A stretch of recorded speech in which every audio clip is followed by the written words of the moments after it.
If your child's behavior has changed, more meltdowns, more irritability, more arguing, more I don't know what's wrong energy, and the only thing that changed is screen time, then this video is for you. I'm not here to tell you to throw every single device in the trash. I'm here to help you recognize that screen time might be affecting their behavior, and I'm here to help you to find out what to do about it in a way that doesn't require you to go screen free. Let's break it down. When we talk about screen time, we're not talking about good parent, bad parent. We're talking about brain chemistry, dopamine, regulation, transitions, expectations. So here are 3 signs that screen time might be affecting behavior. So sign number 1, your child melts down immediately when screen time ends. Not all day, not randomly, but as soon as that screen time ends, as soon as you say time is up, you see throwing themselves on the floor, throwing things, screaming and hollering, tantruming, arguing with the back and forth. Everything that you usually see in a tantrum, you'll see it as soon as you cut those screens off. That's not a personality problem. That's a dopamine drop. When children are highly stimulated by digital devices with flashing lights and colors and high-paced rewards, and then they get off of it, that's not a dopamine problem or personality problem. That's a dopamine drop. So their system just crashes. So just think, for instance, if you drank 3 coffees and then somebody asked you to go meditate, would you be able to do it? Probably not. It would probably be very, very difficult. So your body would protest too if you went through such a heightened sense of awareness to almost nothing at all. But here is what you can do. Just don't cut it off cold turkey. You want to give some type of transition. Let them know that something's coming. So you might say something like, okay, we're about to cut off screen time, or 5 minutes, or your visual timer might show that screen time is about to be up in 3 more minutes.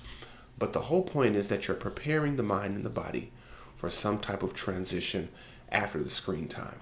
You just don't want to cut it off cold turkey because you will see explosive behavior. Just like anybody would act if something that they have found that is really reinforcing is taken from them. It's just like what? Taking candy from a baby. If you take candy from a baby, what do you think they're going to do? Cry. This is just a bigger baby. So the crying turns into tantruming. So the best thing you can do to combat sign number 1, which is that explosive behavior as soon as you turn it off, is don't turn it off cold turkey. Give some warning signs, 5-minute countdown, and build in some type of transition. Sign number 2, increased irritability and low frustration tolerance. So things feel much, much bigger lately. They used to seem to handle no better, but now as soon as you say no, immediate tears, immediate meltdown, immediate tantrum. Everything feels like it's a little bit more on edge. Everything feels a little bit more tense. And here's why. Once again, those screens are delivering high-paced, high-fast rewards. Colorful screen, bright lights, things are happening. So to go from that to absolutely nothing at all, it will set the brain off, which will set behavior off. And you don't want to do that. Not only that, but they're increasingly becoming more irritable. They're always on edge waiting for when they get their next fix of screen. So what can you do? You build boredom back in. This is how you program boredom back in, because we talked about this in the last video. Boredom being extremely good for creativity. And remember, if you have a problem finding out how to do some of these things, check out our Behavior Bootcamp for Parents, where we have a toolkit. And inside that toolkit is a token board, and it will help you to do what we're going to discuss now, which is to build back in the boredom. So one thing you want to do is sequence in the screen time. So you may say something like, okay, after you finish your lunch, then we can go outside and play. Okay, that way they know that there's something that they can do before they actually get access to the screen time. You don't want to say things like, okay, well, as soon as we get home, you get to play. Okay, well, when you get home from school, you have access to screen time, indefinitely. If they can just come home and access it, they will. The problem is you're going to have a hard time getting them off. Once you get them off, they're going to show that irritability and low frustration tolerance again. Here's another way you can build it in. Build in those effort rewards. So they may have to do a couple of chores and they may have to earn their way to access the screen time. So if they have a token board, which has maybe 3 spaces, they sweep the floor, that's 1 token. They clean the room, that's 2 tokens. And then they take out the trash, that's 3 tokens. They have now earned it.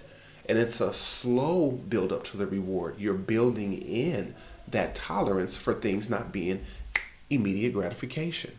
And the last thing that you can do is really increase those effort-based rewards. So you're not just saying, okay, you need to do these 3 objectives. It's now going to take some time, almost like a project. So it may be something like, okay, after you clean the yard, and that might encompass 2 or 3 different tasks in one. It's going to be better for older children, maybe 7 or older, because they have chores. They can carry out a project or something a little bit more long term because they can plan a little bit better. But it can also work for children that are younger as well.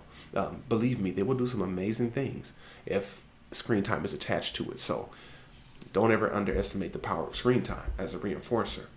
So those are some things that you can do to combat that irritability and low frustration tolerance, is to build back in the boredom, sequence in the screen time, and then increase those effort-based rewards. Okay, sign number 3 that screen time may be affecting your child's behavior, and that's that they seem distant after screens. So you want to have a conversation, they're short. You going for a hug, they're stiff. You suggest talking, and they're just irritated. So they have a lot of different emotions and a lot of different behaviors they're going through when they're coming down off of screen time. That's called nervous system lag. The brain doesn't immediately shift from stimulation to relationship building. That shift takes time, especially in younger children who have not developed that prefrontal cortex yet. So what do you do instead? Number 3, you have to build a reconnection plan. That reconnection plan tells you what happens after screen time, and not just what they're going to do, but what are you going to do together. So instead of, okay, it's over now, go play, you may say something to the effect of, okay, come over here and sit with me for 2 minutes. You might even want to get into their world. Okay, tell me something funny that you saw today. Okay, you're just going to try to distract them totally. Okay, let's breathe. Let's do some meditation for a few minutes. Okay, let's go drink some water. Better yet, let's go outside and touch some grass. Absolutely amazing. So all of those things help you to reconnect. It helps the brain reset, and it helps them shift a lot better. Not only when you're there with them, but also when they're on their own. They're learning those habits from you as a model, as well as them physically going through the activity. So there are a number of benefits to engaging in that reconnection plan, especially if you want to battle them being short and curt after they get off of screens. So hear me clearly. Technology is not evil. It's part of our world. What I don't want you to think is that you need to eliminate all screens, because that's not realistic. The goal here is regulation. So keep an eye out. And if you're seeing the problems that we discussed, irritability, low frustration tolerance, explosive transitions, and connection withdrawal, that's when you know the system is broken. You need to fix the system. So reframe it into a 3-part system. And that 3-part system is boundaries, transition, and reconnection. Boundaries: when, how much time, what do I need to do?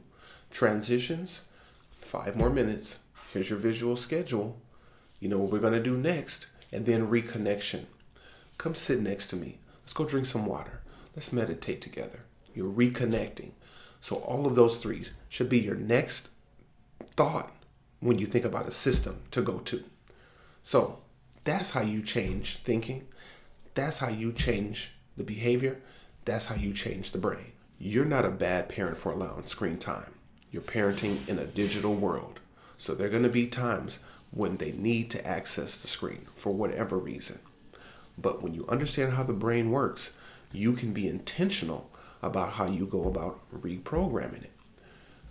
There are a lot of companies out there that are intentionally designing these platforms to keep your children on longer and longer.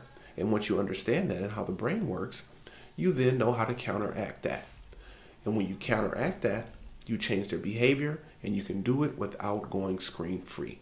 So all you need to understand is that you need to be calm, you need to be structured, and you need to be intentional. The intentionality is what helps you to get to the next level and push through even when times seem difficult. Yes, it's going to be easier in the beginning because they already used to a routine. And once you change that routine, it will get a little bit difficult. But guess what? Once you stick with it, after a little while, you'll see difference in a week or two, and to the point where you see the whole brain, the whole behavior, the whole person has reset. Just look at the testimonials from all the schools that have banned devices in the schools.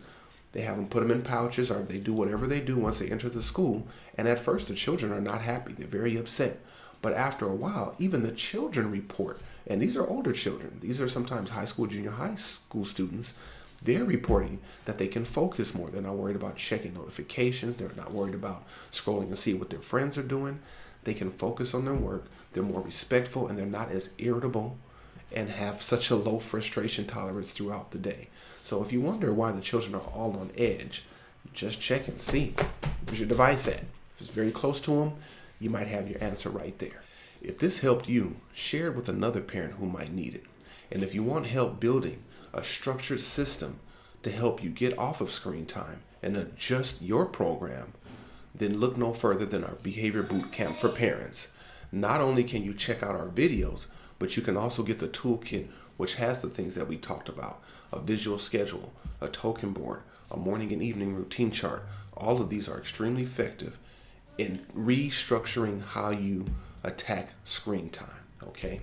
So that way we can go deeper and restructure the way that we approach the meltdowns as it relates to screen time. So if you haven't subscribed yet, make sure you go ahead and do that. Hit that notification bell so every time we drop one, you get more information. So you don't need guilt, you need tools. And once you understand the brain, you can lead it. See you on the next one.